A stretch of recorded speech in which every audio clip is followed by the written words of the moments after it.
অনেকেই প্রশ্ন করেন ফিলিপস এয়ার ফ্রায়ার কীভাবে ব্যবহার করব। আজ আমি আপনাদের দেখিয়ে দেব ফিলিপস এয়ার ফ্রায়ার কীভাবে ব্যবহার করতে হয়।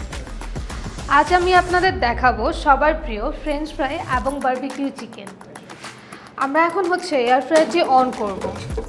আমরা ফ্রেঞ্চ ফ্রাইয়ের জন্য 180 ডিগ্রি সেলসিয়াস তাপমাত্রায় দিব। আমরা এখানে অল্প একটু তেল দিয়ে দিব।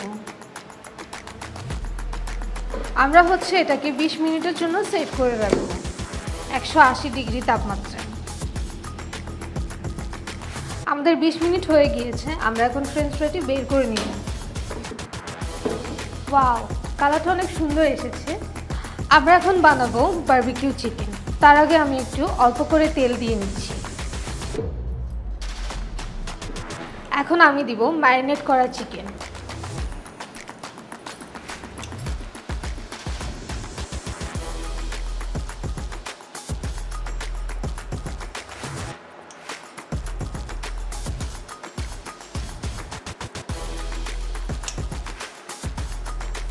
আমাদের ম্যারিনেট করা চিকেনগুলো আমরা এখন এয়ার ফ্রায়ারে দিয়ে দিচ্ছি।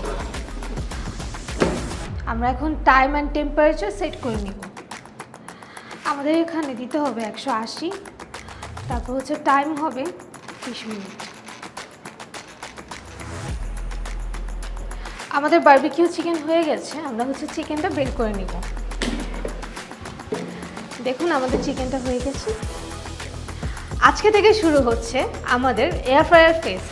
তাই দেরি না করে আজই অর্ডার করুন আমাদের ওয়েবসাইটে। এখানে আপনি পাবেন ফিলিপসের বিভিন্ন মডেলের এয়ার ফ্রায়ার।